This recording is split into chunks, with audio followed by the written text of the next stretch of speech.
Pense numa situação. Meses, talvez até anos de trabalho, seguindo regras, cumprindo horários, entregando tudo certinho, mas sem aquele registro formal na carteira. Essa é a realidade de muita gente no Brasil, viu? Nesta análise, a gente vai desvendar direitinho como a lei protege quem está nesse barco e como é possível buscar o reconhecimento do vínculo de emprego. Pois é, essa cena é bem mais comum do que a gente imagina. Profissionais que dedicam tempo, energia, talento, que seguem as ordens de uma chefia, mas que no fim do dia não têm a segurança de um registro. O objetivo aqui é exatamente clarear essa situação e mostrar que existem caminhos a seguir. Então, o que significa esse tal de reconhecimento de vínculo? Bom, de forma bem simples, é quando a Justiça do Trabalho olha para uma situação de trabalho informal e diz: opa, peraí, sim, aqui existia uma relação de emprego com todos os direitos e deveres. E isso acontece muito, viu? Em setores de serviço, entregas, varejo e até em áreas de tecnologia. Mas como é que a justiça chega a essa conclusão? Não é no achismo, não. Existe um teste bem claro, quase um checklist com 4 pontos. Pense neles como se fossem o DNA de uma relação de emprego. Se esses 4 pontos estão ali, presentes no dia a dia, as chances de reconhecimento são enormes. Bora ver cada um deles. O primeiro é a pessoalidade. A pergunta aqui é simples. O trabalho só podia ser feito por aquela pessoa específica? Não dava para mandar um amigo ou um parente no lugar para cobrir um dia, por exemplo? Se a resposta for não, isso já indica pessoalidade. Quer dizer que a confiança e a habilidade estavam ligados àquela pessoa e a ninguém mais. Segundo ponto, onerosidade. Isso quer dizer, basicamente, que o trabalho não era de graça, não era um favor. Existia uma troca, serviço por dinheiro. Podia ser um salário fixo, um pagamento por dia, por tarefa, não importa. Se tinha remuneração, esse requisito está cumprido. É a base de qualquer relação de trabalho, né? Agora a gente chega num ponto que, olha, talvez seja o mais decisivo de todos, a subordinação. Tinha uma hierarquia clara, alguém que definia os horários, dava as ordens, cobrava as metas, supervisionava as entregas. Essa dinâmica de comando, sabe, de ter que se reportar a um chefe, essa é a característica central que diferencia um empregado de um prestador de serviço autônomo.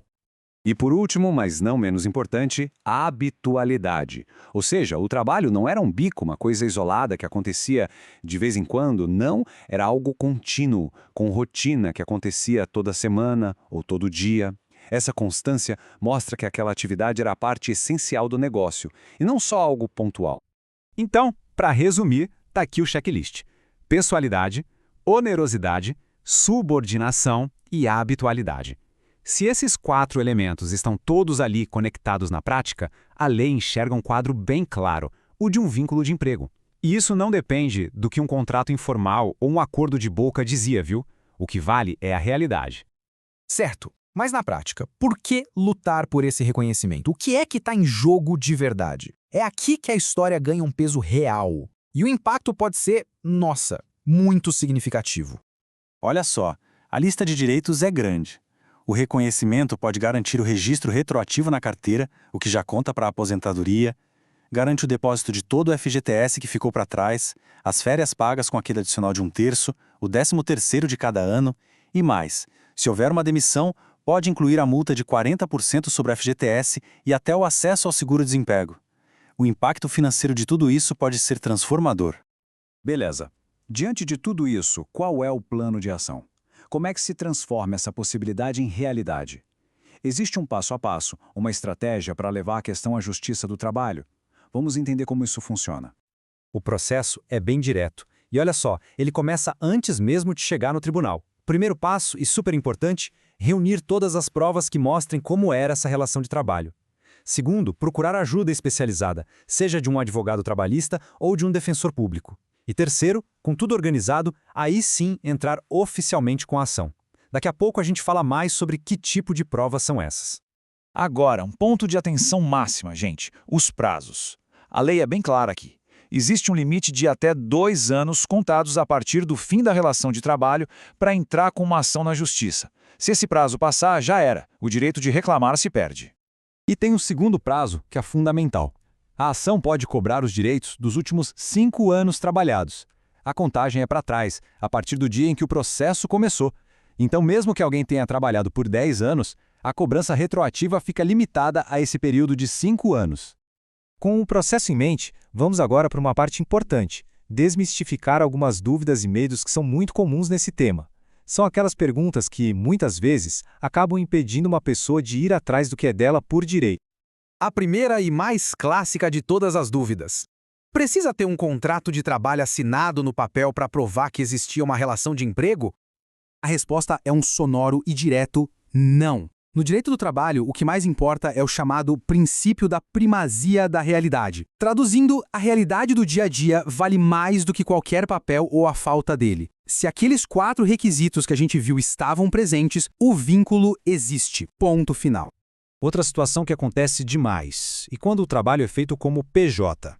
A empresa exige que o profissional abra uma firma, uma pessoa jurídica, para prestar o serviço como se fosse uma relação de empresa para empresa. A dúvida é, essa manobra impede o reconhecimento do vínculo? A resposta é não, não impede. Se na prática existia subordinação, horário, pessoalidade e pagamento contínuo, a Justiça pode muito bem entender que esse contrato PJ foi só uma forma de fraudar a lei para fugir dos custos trabalhistas e aí o contrato é simplesmente desconsiderado e o vínculo é reconhecido do mesmo jeito. Agora uma pergunta que nasce do receio, né? E se a pessoa ainda está trabalhando e resolve pedir o reconhecimento dos direitos?